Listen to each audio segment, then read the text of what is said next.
Masa pandemi ini membuat banyak orang depresi.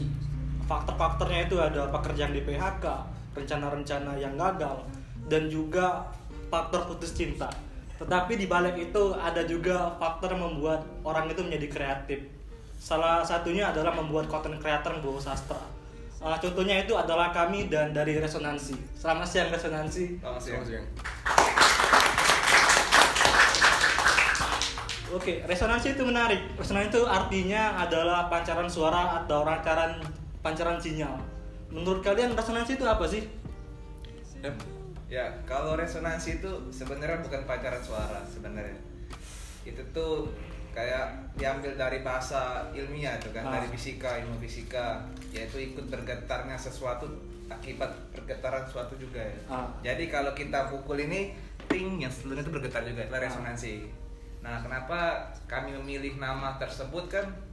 Hal itu didasari kami ingin membuat suatu karya yang bisa bermanfaat untuk orang lain kayak itu. Oh iya. Nah, terus? Jadi ya di resonansi tadi karya kami itu bisa meresonansikan ke orang-orang lain juga. Apa yang kalian getarkan untuk orang lain? Bisa dibilang mungkin hati mereka, mungkin pikiran mereka, mungkin emosi mereka gitu. Oh iya. Jadi kenapa kalian ingin menggetarkan itu? Mungkin boleh dibantu.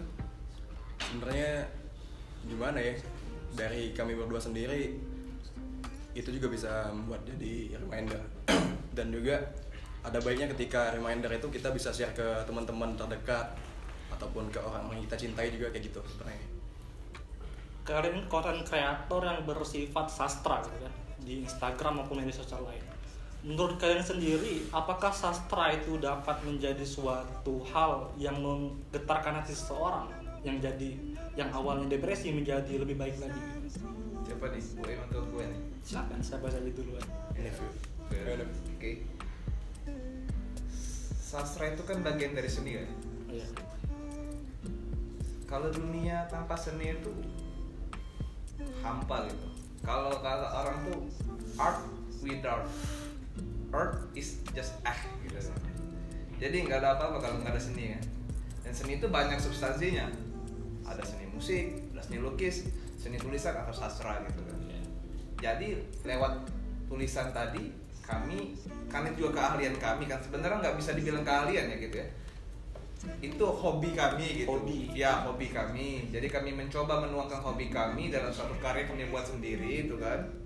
Nah, dalam tulisan tersebut kami berharap orang-orang bisa membacanya dan ikut merasakan dan mungkin menginspirasi orang banyak. Menggetarkan orang. Nah, itu bisa dikatakan. Inspirasi. Iya benar-benar. Backgroundnya Vio ini kan musisi dan Radit alias Bu M ini seorang seni ya di bidang karya gambar ya. Iya, gambar realis. Tapi kenapa kalian membuat suatu konten kreator yang bersifat sastra gitu?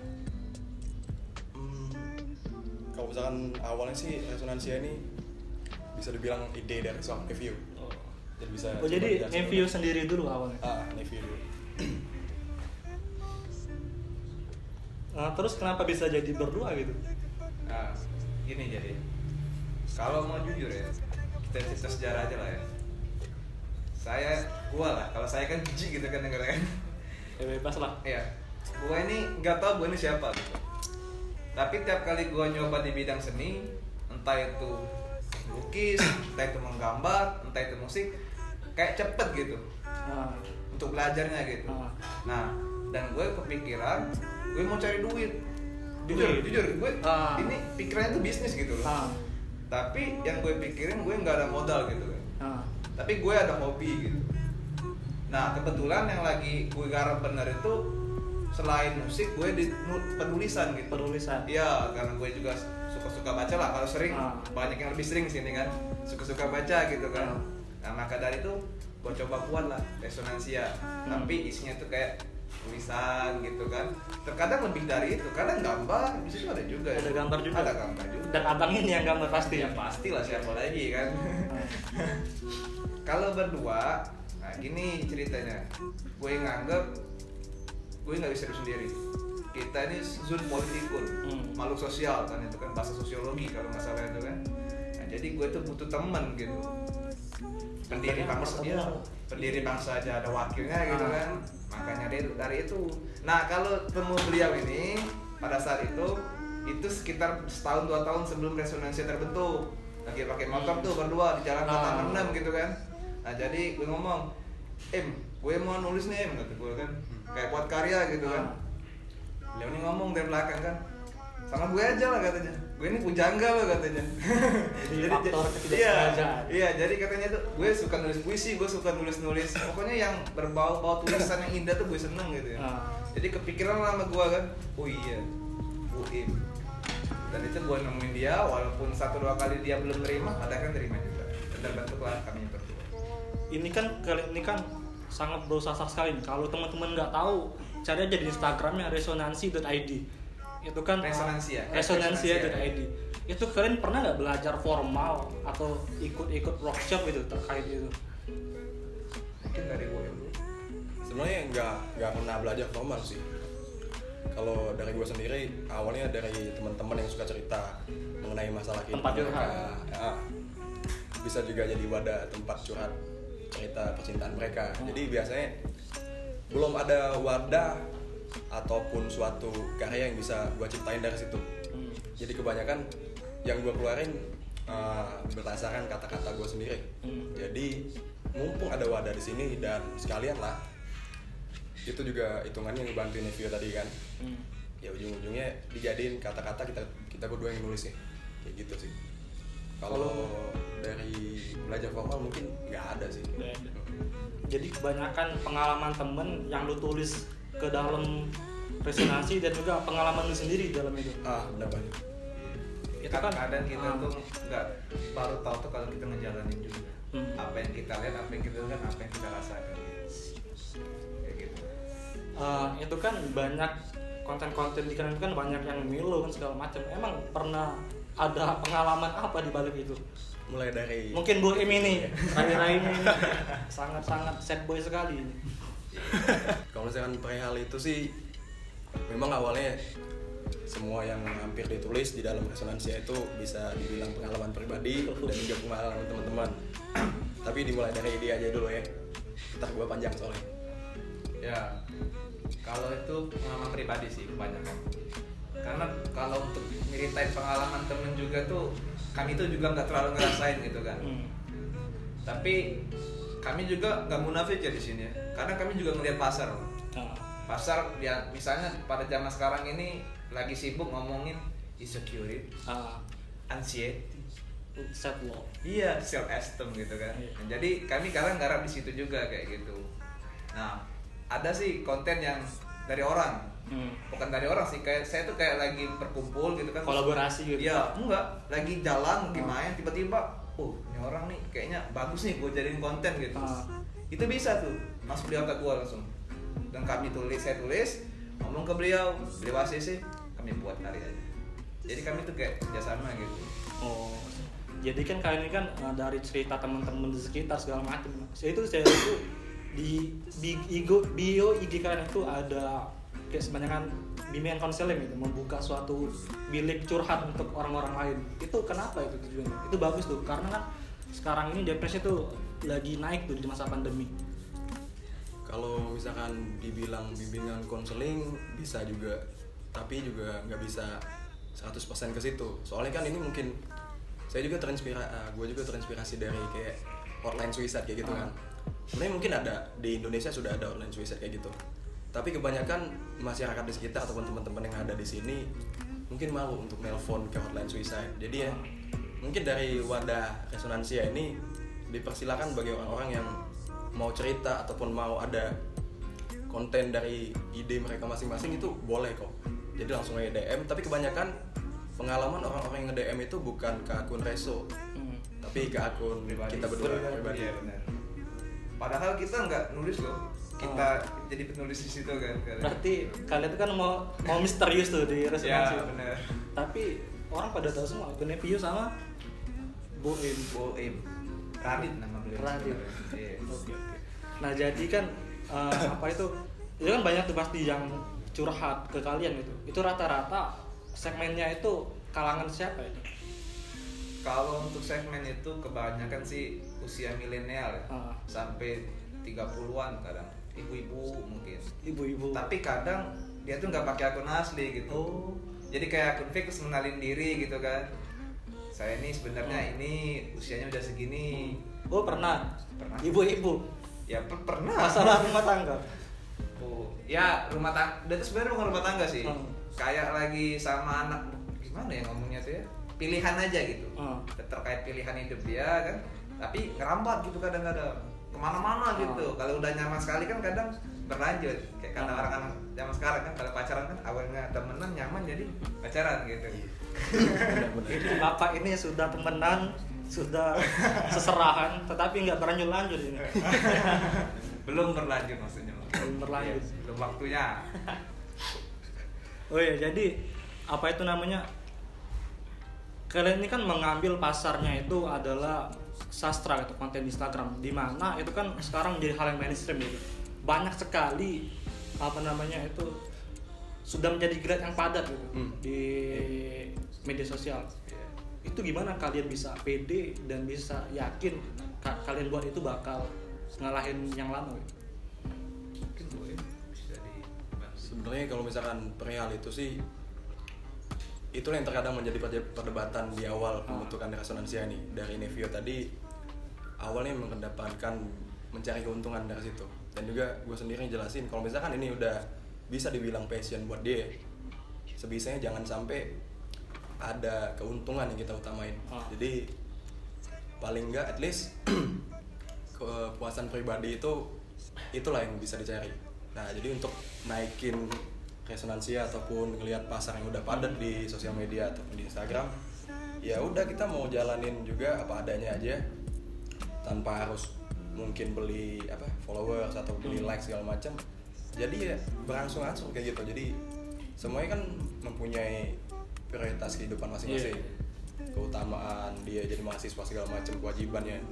Dan artinya ini di sini resonansia sama tugas dan kewajiban masing-masing itu bisa berjalan beriringan. Jadi ya udah mau dia likersnya banyak segala macamnya banyak, itu nggak jadi tujuan utama pada dasarnya kayak gitu.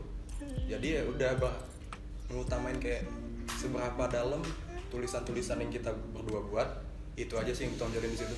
Yang penting getarnya itu dapat ke semua orang. Iya, walaupun nggak terlalu banyak yang tahu, setidaknya yang tahu itu bisa meresapi dan bisa jadi reminder lah buat mereka maupun kita berdua di sini. Jadi gini ya, perihal itu tuh gue ini kan juga nonton TikTok nih akhirnya. Ada tuh orang yang buat konten TikTok. Ya, TikTok. Sorry. Ngomongin brand jadi. Jadi kalau kita lihat contoh kecil, kalau kita upload foto, terkadang lebih sedikit jumlah likes daripada jumlah kita buat story. Nah, di resonansi ya jumlah likes-nya memang paling banyak kan 200-300 gitu kan. Tapi insight-nya atau engagement-nya ke orang-orang dalam sebulan terakhir itu saya lihat sekitar seminggu yang lalu itu 14,2 ribu. Itu ya. Iya, dan itu bukan cuma Palembang, ada yang dari luar Palembang. Usianya pun juga begitu. Dan lucunya yang paling banyak lihat itu 52% tuh laki-laki. Iya. Jadi kita bisa simpulin ya kalau dari kami ya, penikmat konten sedih kami itu banyak laki-laki di sini. Walaupun kelihatan serong gitu. Tapi emang betul tuh, kalau suatu cerita tuh dari cerita nyata gitu kan, kalau orang baca itu pasti ngena ke hati langsung gitu. Dan saya yakin itu pasti cerita nyata kalian semua yang kalian tulis di situ. Itu ada nggak salah satu konten yang Boim buat mungkin yang paling ngena dari cerita Boim dituliskan di situ? Banyak sih, tapi lebih kepada unsur cinta dan perasaan kalau misalkan dari gua sendiri. Kalau misalkan dari Nevio mungkin ada juga hal-hal lainnya. Tapi emang yang paling berkesan dan yang paling bisa gua tulis sedalam-dalamnya yang konten yang isinya percintaan kayak gitu. Baik itu yang gua alamin sendiri maupun dari cerita-cerita teman-teman sekitar. Jadi ya sebanyak mungkin omongan orang ataupun cerita orang-orang yang ada di luar sana, kalau buat gua pribadi semakin banyak gua dengar, semakin banyak yang bisa gua dapetin pelajarannya di situ. Mungkin kalau dari Nevio gimana? Kalau gue sih kan gue juga tahu diri lah. Maksudnya tuh kayak gini, kita punya ruang masing-masing. Kalau gue memang fokus di cinta, sebisa mungkin gue meminimalisir tulisan tentang cinta gitu. Jadi kita punya kelas masing-masing gitu. Oh, berimbang. Berimbang. Nah, yang lucunya tuh kayak gini sebenarnya. Resonansia itu kan hitam putih kan. Itulah kami sebenarnya. Perpaduan. Kalau kayak filosofi Cina tuh di yin dan yang gitu. Iya. Tapi nggak tahu siapa yang itu siapa yang putih di sini. Tergantung kondisi hati masing-masing. Oh iya, gitu. siap. Iya. Ya bentar. Nggak diajak ngomong nih dari tadi. Ini nanti kita roasting aja nanti. Oh. Ini kisah cintanya kan dalam ini, mungkin bisa juga. Waduh. Karena saya juga sering bicara juga sama Mr. Buim sama kisah-kisah cinta kita. Oh, berarti Kisah cinta kita. Enggak, berarti yang ditulis Lu beneran cinta. berarti yang di resonansi ya itu kebanyakan kisah beliau ini berarti. Oh, itu Bu Em yang jawab. Enggak tahu. Sebenarnya berkaitan. Jadi apapun yang mungkin sudah gua alamin buat gua pribadi, mungkin baru dirasain oleh beliau ini. Kayak gitu. Jadi ya ketika dia cerita, solusi yang gua berikan sebenarnya sudah ada. Tapi kan tergantung, yang namanya cinta itu bisa membuat kita buta dan kayak dibilang idiot lah kayak gitu. Jadi gini ya, bro. Kehidupan nih kalau yang gue lihat dan gue pelajari ya, dari zaman dulu sampai zaman sekarang tuh sebenarnya sama. Cinta itu ujung-ujungnya pengkhianatan. Kalau memang burungnya kan, kalau enggak kesetiaan sampai akhir. Nah, emang ada pengalaman pribadi gitu. Jangan stop sih dulu. Gue jelasin dulu. Jadi zaman sekarang sebenarnya sama aja gitu. Sama aja kayak soal kebencian, perebutan kekuasaan dan lain-lain, dari kedengkian dan lain-lain. Dari dulu tuh udah ada, dari zaman raja-raja dulu udah ada. Tapi sekarang memang berbeda saja kemasannya gitu. Jadi kalau kami buat satu konten terkait satu konteks, misalnya percintaan atau kebencian dan kedengkian, sebenarnya itu sudah universal gitu. Udah bisa ke seluruh arah, tergantung bagaimana perspektif dari pembaca. Nah, kalau kata Ariel, tapi ini dalam konteks lagu ya, Iya. ya kita masukin di dalam konteks tulisan ya. Ketika tulisan sudah dibuat dan diberikan kepada orang banyak, itu adalah hak bagi mereka untuk mengimajinasikan Artinya hasil apa? karya itu. Iya. Jadi kita nih kalau bisa jangan selalu ngomong, oh enggak kayak gini kok, enggak kayak gini. Jadi hati-hati aja kalau buat karya gitu. Biar orang nggak salah tafsir. Jadi gua lu nafsirin apa ya sekarang gitu kan. Iya benar, sebenarnya itu. Jadi kan kalian tuh membuat konten sastra yang intinya tuh mau membuat getaran-getaran ke orang lain. Itu menurut kalian sendiri sedahsyat itu kah sastra itu bisa menggugah hati seseorang? Gimana tuh? Tulisan itu sebenarnya pengejawantahan dari omongan. Orang banyak yang berubah karena dia omong orang lain. Seorang pemimpin bisa mempengaruhi orang lain karena omongan. Apalagi dibukukan, dituliskan gitu kan. Banyak kan syair-syair dari Rumi, dari Abdul Qadir Jailani, yang sampai sekarang tuh masih dikenal. Dan saya pernah ini dari salah satu dosen saya dulu, almarhum sudah katanya, kita tuh manusia tuh bisa saja dikenal karena tulisan. Betul. Memang tinggal nama, tapi kalau nama tok doang orang nggak tahu kan. Kalau memang beliau pejabat lama mungkin lah orang-orang besar kan, tapi kalau yang apalagi yang korupsi. Oh jangan sebut sini. Bukan kelas kita coba lihat di sini. Jadi kan apalagi ada tulisan itu. Oh si ini penulis buku. Oh ini penulis naskah proklamasi mungkin kan. Betul. Oh itu kan keren itu kan. Jadi sekali penulis siapa tuh? Sayuti Melik, pengetik kan? Ya, Proklamasi. pengetik proklamasi. Kan penulis kan maksudnya istilahnya kan kayak gitu. Walaupun bukan dari otak beliau sepenuhnya gitu kan. Jadi memang tulisan itu bisa benar-benar membuka orang. Berdampak besar. Ini aja. Lu nembak cewek pernah nggak? Lewat chat. Bapak ini pernah? Pernah nggak? Enggak pernah. Nggak pernah. Ya kalau si beliau ini pasti sudah. Kan kadang di lapangan tuh kita banyak nemuin. Laki-laki tuh kadang pusing mikirin tulisan untuk nunggah si cewek. Bukan perihal nembak juga sih. PDKT pun kadang takut-takut buat dari ngecek. tulisan. Iya, mau dipikirin dulu. Karena kalau takut salah ngomong katanya gitu kan. Padahal bukan ngomong, nulis kan beda kan istilahnya. Jadi bisa dibilang itu media perantara dari isi hati seseorang. Yes. Jadi ngomong-ngomong buku nih, dia ini pernah buat buku yang isinya hati dia semua isinya. Itu sampai 100 lebih halaman, itu bisa diceritain tuh. Itu belum dirilis bukunya. Tapi masih filenya masih ada tentang isi hati saya itu. Tentang ya Tentang siapa? mencintai seseorang. Jadi waktu itu bincang sama beliau berdua. Akhirnya beliau mengatakan nanti boleh jadilah, tapi jangan dulu sekarang. Setelah sudah jadi orang, sudah ada nama, baru diterbitin. Emang kenapa dulu sekarang? Kalau kata Mas Boim nih ya, kata beliau kemarin bilang ke aku, Ilham, kalau diterbitin sekarang kamu belum jadi apa-apa. Tapi kalau sudah jadi apa-apa, orang yang pernah nyakitin hati kamu, mereka akan merasa, oh ada penyesalan. Tapi tapi bukan itu yang kita cari, bukan penyesalan dari kita. Tapi hikmahnya itu, hikmahnya itu, oh di balik seorang yang sukses itu ada seseorang yang pernah membuatnya patah hati. Iya. Seperti kisah Soekarno dulu kan. Oh, yang ditolak oleh Belanda. Iya. Jadi ngomongin buku nih, menurut kalian apakah buku dalam bentuk fisik nyata tuh bakal punah dan tergantikan oleh bentuk buku e-book? Sebenarnya sih perihal hal kayak gitu, kalau menurut gue nggak bakal bisa tergantikan. Ya karena walaupun berbentuk e-book maupun kita berbentuk yang buku bener-bener ada cetakannya, kalau misalkan kita punya cetakannya itu kayak lebih puas aja sih, rasa hati kayak gitu. Kalau misalkan dalam bentuk e-book kita simpen di handphone mungkin jarang kita buka, simpen di file berkas yang ada di laptop pun mungkin jarang kita buka. Tapi kalau misalkan kita ada bentukannya, bener-bener ada fisiknya, walaupun kita taruh dimanapun bakalan kelihatan, tanpa perlu kita cari lagi lebih dalam segala macam. Kalau misalkan kita ada lemari sendiri, kita bisa taruh di situ bentuk buku, kita bisa lihat kan, oh masih ada buku ini. Iya betul. Dan sekali kita bisa baca lagi, buka lagi. Doreso udah nulis bukunya belum? Soon. Kalau kata orang-orang soon. Iya. Coming soon. Iya. Tapi bener tuh, selain untuk kilas balik lah bisa dibilang buku itu kan semacam alat nostalgia kita, itu juga bisa menjadi suatu alat diplomasi kita untuk ke entah itu ke pemerintah, entah itu ingin mendekati seorang wanita gitu. Wanita aja, jangan pemerintah. Beda kelas ya gitu. Oh iya. Kenapa? Kalau pejabat kasih buku juga nggak apa-apa. Iya, Nggak apa-apa. ngasih buku hadiah aja gitu. Oh. Jangan yang gratis tapi kasih. Lanjut.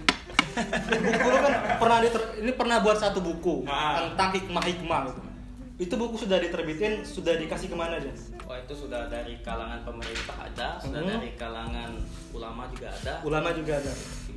Dan juga cewek juga ada. Dan gimana respon mereka itu saat diberikan buku ini? Kan menyambung tadi nih, tulisan itu bisa menggetarkan hati seseorang gitu kan.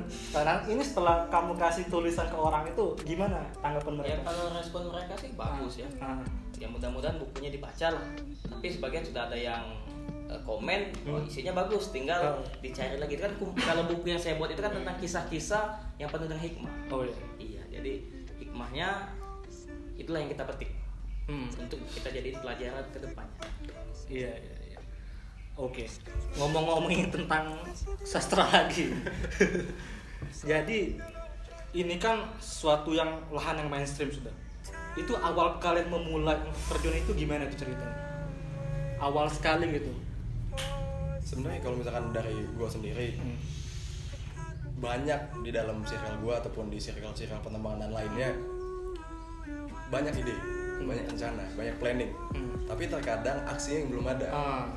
Jadi kayak dari resonansia, dari semua unsur yang ada di sini, CPI, Berita Foto, kita berdiri di sini bukan lagi sekedar rencana, karena sudah kita kerjain, sudah kita aksiin. Balik lagi dari rumus yang kita tahu, yang berasal dari sama dengan MC Kuadrat. Albert Einstein. Aksi sama dengan reaksi. Jadi kalau misalkan kita nggak beraksi, nggak mungkin dapat reaksi dan nggak mungkin dapat hikmah ataupun maknanya. Entah itu buruk atau baik ya. Iya. Jadi walaupun sesimpel resonansia ataupun semua yang ada di sini, setidaknya kita udah jalanin semuanya tanpa berhenti di omongan doang. Kayak gitu sih. Itu kan ada reaksi buruk dan baik pastinya. Pernah nggak mendapat suatu reaksi yang membuat udah berhentiin aja itu? Sebenarnya yang buat gitu tuh bukan reaksi, tapi karena nggak ada reaksi. Itu lebih tepatnya. Gitu. Tapi bener, sebelum lanjut gue mau garap ya, karena obrolan kita kan mungkin bakal kemana-mana gitu kan. Kalau perihal insting tadi gue nggak tahu MC kuadrat, tapi kalau yang F aksis sama F reaksi itu bukan E sama dengan MC kuadrat, itu hukum Newton itu. Newton 1 atau 2, gue lupa itu. Nah, jadi di sini daripada kita salah ngomong, kita dibenerin dulu gitu kan. Google dulu. Janganlah. Oke, tadi sampai mana tadi? Sampai baik buruk tadi gimana? Baik buruk. Respon seseorang kepada kalian gitu. Kalau perihal baik buruk ya, sebelum memulai pun kami sudah mikirin sebenarnya. Apa yang dipikir pertama kali? Pasti banyak orang yang ngomong gini, apaan sih buat gini? Emang hidup lu udah bagus? Pasti itu ada. Tapi dari situlah timbul suatu pemikiran dari kami. Karena kami tidak hidup dari omongan orang lain. Kami hidup karena pilihan kami. Kami hidup karena kehendak kami. Dan kami hidup punya pedoman dari hidup kami sendiri. Pedomannya itu apa? Mungkin dari keyakinan kami. Seperti itu. Jadi mau orang ngomong A, ngomong B, itu bukan kewajiban kami. Bukankah kita diciptakan? Bukan, jangan terlalu panjang nanti itu kan. Jadi gini aja nih. Kalau kita nggak bisa mendengarkan semua orang untuk omongan orang lain kan, kita kan punya 2 tangan nih. Kita tutup aja gitu. Mulut kan masih ngebebas, jadi kita bisa ngomong di mana pun kita bisa. Salah satunya resonansi ya. Jangan takut lah, pasti kalau mau berkarya. Kalau memang karya lo baik dan kalau memang niat lo baik, Tuhan gak tidur.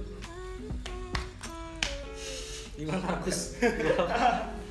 Iya, ini kan kayak teman-teman dari Reso ini kan mungkin ada sedikit pertanyaan nih, kok isi daripada kontennya itu lebih ke arah-arah agak filsuf kayak gitu ya, kayak Rumi, kayak Al-Ghazali. Itu mungkin dari Bang Nevio kan kalau kata Mas Boim ini kan Bang Nevio ini Platonya Reso. Kalau Mas Boim ini Ruminya Reso. Kalau perihal itu sebenarnya tuh gua tertarik dengan pelajaran filsafat di kuliah gua kan gitu.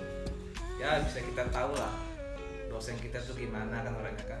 Jadi gua coba beli bukunya. Nah, buku itu mempengaruhi si kepala gua.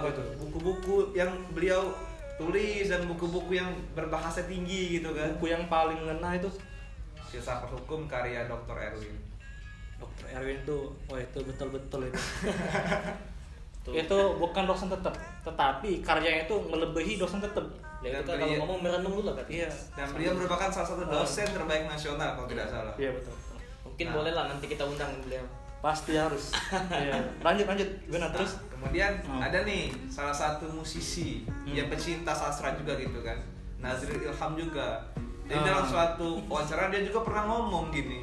Ya meskipun beliau banyak kasus yang nggak boleh disebutin lah, mungkin itu pelajaran untuk kehidupan. Lain konten lagi. Iya, yang ambil hikmahnya aja gitu kan. Dia tuh pernah ngomong. Dan beliau pernah ditanya gitu kan, kenapa nulis atau buat lirik lagu kok kayak gini gitu. Dia ngomong kayak gini. Kurang enak aja gitu kalau menyampaikan sesuatu tuh to the point gitu. Maksudnya tuh nggak ada gimana gitu. Ada sastranya gitu. Iya, indah gitu kan dibacanya kan. Kalau kalian mau ada nih puisi dia bagus banget. Kalian baca puisi dia waktu dia di penjara. Di penjara. Iya. Itu bagus banget omongannya. Kalau nggak salah kurang lebih isinya itu tentang dia tuh bisa sih buat pembelaan. Yes. Tapi sebagian bakal nerima, bakal enggak. Jadi lebih baik aku diam. Saya lupa kalau nggak salah ada unsur-unsur diamnya judulnya. Seperti itulah. Ya, bawalah sampai sekarang. Jadi mengenal sesuatu pakai konsep dan itu dituangkan dalam satu keindahan. Enak saja gitu. Iya. Jadi ngomongin tentang influence ini kan ada dari salah satu buku filsuf gitu. Kalau influence resonansi sendiri ini apa ini? Mungkin boleh. Influence dari resonansi ya mungkin kami bukan mau mengguruin ataupun mau so pintar dalam hal yang kami bagi di dalam platform sosial media itu, tapi lebih mengajak. Kalau misalkan ada omongan yang kayak kenapa Nevio, kenapa Boim bisa, kenapa kalian nggak bisa, jadi ya paling tidak kami udah memulai, kapan kalian semua mau memulai juga, kayak gitu sih. Tapi bentar, gue mau nanya nih. Iya. Influence tadi influence bagi kami atau kami yang influence orang? No, influence untuk membawa resonansi. Oh, maksudnya tuh yang mempengaruhi kami Iya, buat iya. ini. Influencer ya. Jawaban. Kalau misalkan influencer yang menginspirasi gue sendiri, ada yang namanya makna kreatif. Itu kayak ya mereka sekumpulan orang yang gue anggap keren sih. Ya emang basicnya di dunia desain. Desain Wih, grafis, tahu. ya. Yang isinya ada Hernanda Putra Iya. sama Kinan Fierce dan lain-lain sebagainya. Ya karena gue sendiri basicnya suka sama seni, awalnya gue ngelihat mereka itu dulu, dan memang makin hari karya-karya ataupun konten-konten yang mereka buat itu benar-benar ya kayak keren. Dan juga ada salah satu lagi tetap di Kinan Fierce, dia tuh kayak mengajak semua warga ataupun orang-orang yang lagi terkena dampak virus corona, salah satunya di bidang pariwisata dan lain sebagainya. Dan dia tuh lagi mengajak kayak mana nih budaya dari Indonesia itu sendiri yang bisa kita jual dan bisa datengin turis-turis ke dalam lokal kayak gitu. Ya itu berdampak bagus menurut gue kayak gitu. Ya sejauh itu sih masih di mereka berdua sih. Modern Review sendiri gimana? Kalau influence itu nggak bisa satu sih kalau menurut gue. Pasti banyak lah. Orang tua bisa. Iya. Iya. Itu setiap influence orang itu orang tua. Cintailah orang tua. Orang tua ini. Iya. Yang dua orang itu, bukan yang satu orang. Oh iya benar. Nah, orang tua nggak pernah lupa anaknya. Orang tua pasti selalu mendukung anaknya. Iya betul. Alam pun bisa jadi influence. Banyak hal bisa kita belajar dari alam. Kalau alam nggak seimbang, kita nggak akan bisa hidup. Manusia bersahabat dengan alam. Kalau alam nggak bersahabat, Sudah. kayak kata David Gary, apa alam mulai enggan bersahabat dengan kita? Coba kita tanya ke Darun. Iya. Terus gimana nih Gus? Dua orang ini Gus. Ya, dua orang ini orangnya sangat support. Enak sekali bergaul. Sangat, kalau saya sering sering ngobrol di luar itu, kalau sampai jam 1 malam itu rasa kurang. Sampai-sampai kalau Mas Boim ini untuk terus kita lanjut ngobrol, sampai sering kami keluar jam malam sampai pulang menjelang subuh. Itu biasa. Nah, ini kan sama aja kayak curhat kan ke kalian. Nah, ngomongin balik ke bimbing konseling tadi, masih penasaran. Jadi saat kalian membuka bimbing konseling itu secara online atau mereka datang ke kalian? Sebenarnya sih tergantung mereka.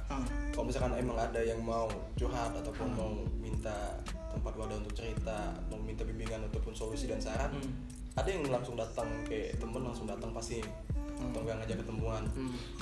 Kalau dari kayak online lewat chat juga bisa, banyak juga yang sering kayak gitu, ataupun lewat video call maupun teleponan. Jadi kayak nggak ada batasan, nggak ada dinding yang kami buat untuk orang-orang datang ke resto kayak gitu sih. Iya sama, gitu. Iya. Jadi mau kapanpun, kalau memang sama-sama bisa ya, ayo. Itu sesuatu ketika pernah kalian jadiin sesuatu yang komersil nggak?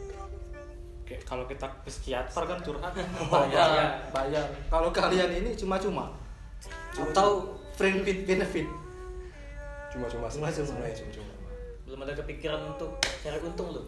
Belum. Kayaknya semoga sampai ke depannya nggak ada pikiran kayak gitu. Jadi makin terus. Iya, jadi kayak ya udah, dampak positif buat orang, kenapa mesti kita jadiin komersil? Kenapa minta tarif sebenarnya kayak gitu? Kalau Karena memang mau komersil mungkin tidak di bidang konselingnya. Mungkin kami buka suatu hal untuk jadi bisnis gitu, Tinggal dari bukunya. mungkin dari buku ya, mungkin dari kami jual-jual yang lain lah.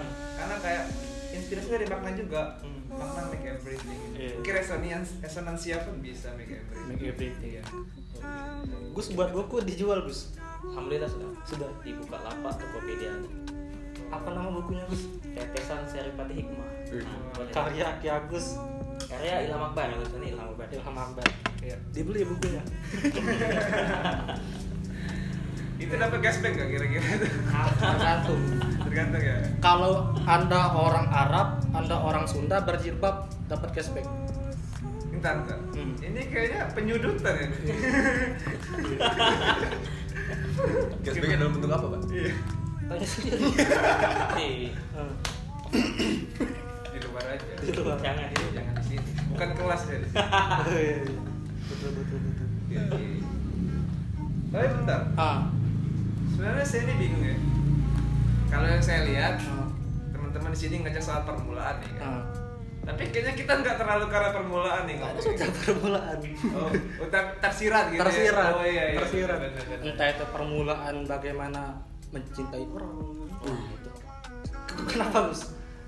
Jangan jatuh cinta dulu. Kenapa, Gus? Karena kebanyakan sakit. Emang pernah sakit hati, Gus? Kalau kata teman saya itu Bung Destian itu. Iya. Lebih baik bangun cinta Daripada jatuh cinta. Iya. Kayak lagu. Iya. Dan ada permulaan cinta, ada permulaan membuat sesuatu kan. Jadi semua permulaan. Karena untuk mencapai 10 itu harus melalui satu. Nomor satu dulu. Satu dulu. Satu dulu. Kalau entar nggak berat, Gus. Oh iya benar. Iya. Itu garis bilangan ya. Apa? Kalau dari nol garis bilangan ya sih. Oh iya benar. Jadi kan di Indonesia itu kan ada yang namanya hotline apa? Online gitu, hotline untuk orang yang depresi gitu kan. Ada kan di website itu kan. Itu banyak komenan orang itu, itu sekitar hotline tapi enggak ini. Bukan enggak ada timbal baliknya gitu. Kan pernah kepikiran nggak ngebuat sesuatu yang lebih profesional terkait itu? Kalau jujur ya, kalau memang resonansinya nih maju banget sih, berkelanjutan dan kita punya modal. Dari gue pribadi mungkin gue pasti setuju mau buat kayak ruangan tempat di situ tuh ada advokat gitu, advokat hukum, advokat yang psikiater, ada advokat keuangan, jadi benar-benar beresonansi gitu tuh. Itulah resonansia nanti gitu. Tapi di situ, nah kalau masalah misal bisnis atau enggak ya, itu tergantung ahlinya nanti, tergantung keadaan nanti. Karena saya nggak berani ngomongin diri saya bagus sekarang. Siapa tahu saya nanti idealis juga, nggak idealis lagi maksudnya tuh. Iya, tergantung sama realistis kehidupan. Jadi gitu bisa.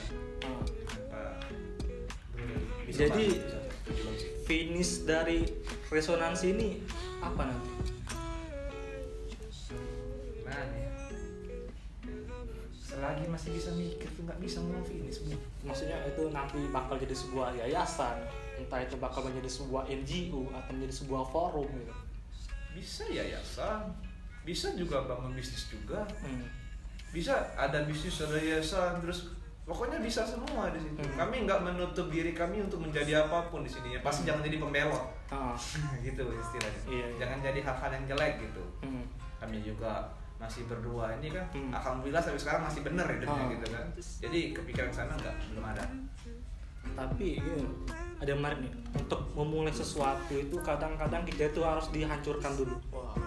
Maksudnya gini, kayak kami nih, dia ini buat CPI 2018, terus vakum sampai 2020. Nanti itu yang 2020 itu apa itu? Nah pas 2020 dia ini terkena suatu serangan hati. Wow. Serangan hati membuat dia hancur, lalu ingin buktikan diri. Itu wanita tuh memang luar biasa ya berarti. Kok sih dibahas wanita gitu? Enggak. Tapi memang bahas wanita itu, ya wanita itu kan lambang keindahan sih. Dan karena kita berempat ini pria, ya tentunya pasti pernah jatuh cinta itu pasti pernah. Yang namanya kita sakit hati itu pasti pernah. Tapi kan lagi-lagi jangan dijadiin sakit hati kita itu sebagai ya hidup ke sini. Kan Tuhan udah kasih kita jalan banyak. Temui Tuhan di waktu sepertiga malam, doa, cari semua permohonan kita berikan kepada Tuhan. Yakin jalan Tuhan. Alhamdulillah kan kayak CPI kan. Iya. Kalau mau hancur ya hancur kemarin di tahun-tahun kemarin. Cuma karena tadi cinta itu cuma jadi awal mula. Kembali ke permulaan. Permulaan kita bangkit ternyata dengan sakit hati, patah hati. Seperti yang sering Bang Nevio tulis resonansi. Jadi kalau Gus Ilham ini kan mulai buat buku itu di saat hatinya sakit hati gitu kan. Jadi buat buku. Kalau awal mula kalian buat ini gimana perasaan hati kalian? Kalau sakit hati ada sih. sebenarnya bukan sakit hati. Memang lagi gimana sama hidup tuh, critical life crisis kalau istilah anak zaman sekarang kan. Padahal belum seperempat umur gitu kan, seperempat usia gitu kan katanya kan. Ya jadi disitulah perihal percintaan ada, perihal masalah hidup ada gitu. Jadi memang lagi kurang baik kondisi hati dan pikir. Jadi dari awal sakit hati juga ini. Bisa dikatakan begitu lah. Iya. Kan kayak gini kan. Bang Yan. Iya. Kan kadang orang ini kan ini ditonton oleh banyak orang kan nantinya. Mereka ini kan banyak sekali di zaman saat ini sedang jatuh. Baik jatuh dalam ekonomi, jatuh dalam hal percintaan dan lain-lain. Mungkin perlulah sedikit meresonansi mereka. Bagaimana itu agar mereka bangkit. Jadi yang awalnya mereka sudah jatuh, tapi mereka dapat bangkit dan bertahan hidup. Coba getarkan ke mereka. Iya, getarkan ke mereka. Mungkin dari Bumbu M dulu. Sebenarnya itu balik lagi gimana cara kita mengolah suatu ataupun semua hal negatif itu kita keluarin dan menghasilkan output yang positif. Jadi ketika kita menghadapi banyak masalah ataupun banyak cobaan dari semua bidang hidup yang kita jalani, cukup dengan merenung dulu. Kita ngelihat diri kita itu gimana, plus minusnya di mana, dan dari situ jangan terlalu lama berlarut dalam kesedihan itu. Baiknya ya kita cari apa yang bisa kita lakuin ke depannya, apa yang bisa kita perbaikin buat diri kita pribadi ke depannya kayak gimana, dan lakukanlah hal itu. Cukup dengan omongan dan pengingat untuk diri kita masing-masing di sini. Kalau gue sendiri pakai satu kalimat kayak gini. Sebelum gue tidur, gue selalu ngomong di dalam hati, gue bakal siap dan menerima semua kejutan apa yang akan dikasih dunia kepada gue besok harinya. Kayak gitu aja sih. Siap. Kalau gue ya, gue itu sebenarnya pernah berpikir dan melakukan suatu tulisan yang bisa jadi moto hidup gue. Yang pertama itu adalah bukan karena sebuah pujian, tapi karena sudah kewajiban sebagai manusia. Dan yang kedua itu adalah perencanaan hidup yang matang dan usaha keras memang akan membuat hidup jadi lebih baik dan terarah. Namun bila kata ikhlas tidak disertakan di dalamnya, maka semua akan sia-sia. Jadi gini, pesan untuk diri gua sendiri juga sih sebenarnya. Tapi teman-teman jangan gua pesan ke teman-teman juga lah, karena gua ini bukan guru sebenarnya kan. Jadi sharing aja gitu kan. Kita itu bukan gagal, tapi memang belum waktunya. Kita itu bukan gagal, tapi memang bukan untuk kita berhasil yang kita inginkan itu. Nah, jadi jangan sedih terlalu lama. Sedih boleh, ekspresi itu kan. Bangkit lagi. Tapi bangkit lagi. Coba dan coba terus. Kalau kata Pak Sadina itu apa kan masalah? Habiskan jatah, gagal. Nah, kayak gitu. Jadi gagal. Gagal terus. Mungkin suksesnya di akhirat. Kita nggak tahu soal itu. Karena bukan kewajiban kita untuk mikirin keberhasilan kayak gitu. Yang kewajiban kita tuh bekerja, berusaha seperti itu. Ikhtiar dan bertawakal. Ikhtiar ya, masya Allah. Kayak filosofi. Jalan. Yoi, ngomongin ini kan sudah mau terakhir nih. Jadi kita tuh kalau di terakhir itu ini Bung Net, Bu Imad Radit dan Gus Ilham, kita tuh kan selalu berfilosofi. Mungkin dari Bung Net dulu berikan satu filosofi. Filosofi. Iya. Gue nggak mau gimana Len. Gue tetap pegang filosofi padi aja. Apa itu? Ya semakin berisi semakin merunduk. Jadi semakin beradab aja lah jadi orang itu. Karena percuma kalau ada otak tapi nggak ada adab. Iya, betul. Gitu aja. Tapi padi sekarang tergerus oleh sawit. Waduh. Jadi orang-orang yang seperti padi itu tergerus. Nah, gini loh. Tapi gini ya. Itu filosofi. Enggak. Perihal tergerus atau tidaknya. Permata di tengah lautan akan tetap menjadi permata. Iya. Walaupun dia di dalam lautan paling dalam, walaupun dia sangat langka, akan tetap indah dan mahal harganya. Betul. Itulah orang yang berkualitas. Iya. Kalau Bung sendiri gimana filosofi? Filosofinya kayak gimana nih? mungkin mengenai perihal hati ataupun cinta kali ya. Jadi gue selalu baca dan ingat kata-kata dari Jalaluddin Al-Rumi bahwasanya ketika manusia itu ataupun laki-laki dan perempuan ketika jatuh cinta itu diibaratkan seperti keledai yang terjerumus di dalam lumpur hisab. Artinya kayak gimana? Jadi ketika kita emang terlalu mengedepankan cinta, kita itu bisa menjadi seseorang yang bodoh dan pribadi yang bodoh. Makanya perihal hati dan perasaan kita juga harus menyisipkan pikiran di dalam itu agar kita tidak terjerumus di dalam itu. Itu sih. Lengkap. Satu dari kehidupan secara profesional, satu lagi kehidupan secara cinta. Ini kalau dari Gus Ilham ini gimana? Kalau saya itu pegang 3 filosofi. Yang pertama itu filosofi gunung. Gunung itu tinggi, dan gunung itu jangan pernah engkau bermimpi bahwa gunung akan turun ke lembah, tapi bagaimana caranya agar engkau dapat sampai ke puncak. Artinya cari bekal. Dan yang kedua filosofi air. Air itu dia ditekan dari kiri dia ke kanan, ditekan dari kanan dia ke kiri, ditekan di atas, semuanya ditekan, dia akan memuncak. Artinya kau harus siap dimanapun posisi itu. Dan filosofi yang ketiga adalah filosofi pintu. Artinya kita sebagai makhluk hidup, orang yang berakal, ketika kita mentok pada suatu masalah, jangan berfokus pada satu pintu, tapi lihatlah banyak pintu-pintu lain dimanapun kita dapat masuk dan cari relasi. Itu Ya bos, makna. Mungkin kalau Bung Yandi sendiri apa Filosofinya. Tapi nggak ada mulu. Iya. Jadi saya itu orangnya ATM. Ambil tiru modifikasi. Jadi gitu pernah ketemu sama salah satu tokoh namanya itu Profesor Dr. Kiai Haji Aflatun Mukhtar MA. Jadi kata dia itu bilang gini, kamu itu hidup harus seperti angin sepoi-sepoi. Artinya apa itu? Jadi gini, pada suatu ketika ada seekor monyet yang bergelantungan di pondokan.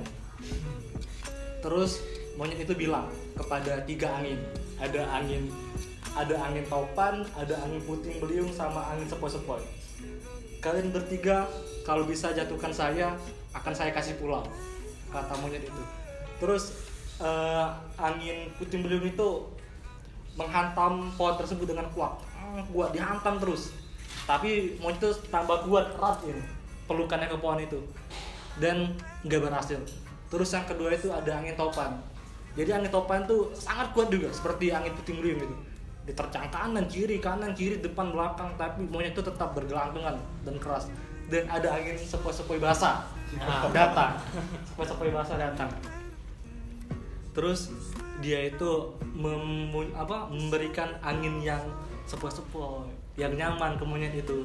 Lama-kelamaan monyet itu pun ngantuk tertidur.